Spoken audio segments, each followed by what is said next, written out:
ஒரு நாள் ஃபோன் வந்திருக்கு. லேண்ட்லைனில் அந்த காலத்தில் லேண்ட்லைன் அதோட மேனேஜர்ஸ் எடுத்திருக்காங்க. சந்திரபாபு அவர்கள் ஃபோன் பண்ணியிருக்காரு. அப்போ நம்ம வீட்டில் வந்து இட்லி ரொம்ப பாப்புலர். நம்ம வீட்டில் செட்டிநாட்டு சமையல்காரர்கள் நல்ல மல்லிப்பூ மாதிரி இட்லி பண்ணி வச்சுருப்பாங்க.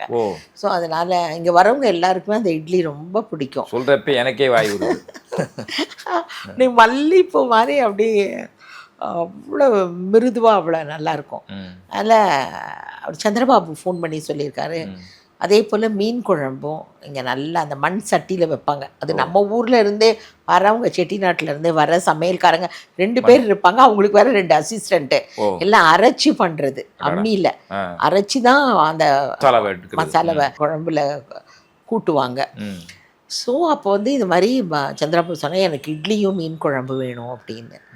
சரின்ன உடனே இவங்க போயிட்டு அது ரெடி பண்ணி கேரியரில் எடுத்து ரெடி பண்ணியிருக்காங்க ஒரு சந்திரபாபு. அப்போ கிரீன்வேஸ் வீடு அது. ஓகே, அந்த பங்களா வீடு சொன்ன உடனே அந்த காரில் அந்த மேனேஜர் எடுத்துகிட்டு போகும்போது அப்போ என் கணவர் என்ன சொல்லியிருக்காரு, சந்திரபாபு தான் இவர் நிறைய பார்த்துருக்காரு இல்லை அவரை, அதனால் நானும் வரேன் அவரையும் பார்க்கணும் அப்படின்னோடனே சரின்னு இவரும் காரில் ஏறிட்டு போகிறாரு.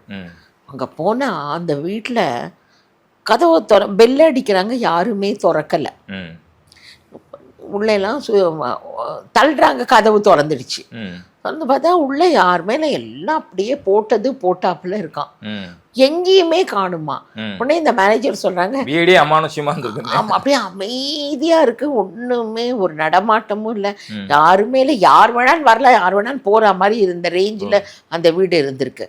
உடனே ராமநாதன் அவர் மேனேஜர் அவர் சொன்ன, என்ன நம்மளை வேற கொண்டு வர சொல்லிட்டு இந்த பாபு எங்க போச்சுன்னு தெரியல, எங்க அப்படின்னு காணுமே அப்படின்னு எல்லா இடத்துலையும் போய் தேடி பார்த்துருக்கான் கடையில்.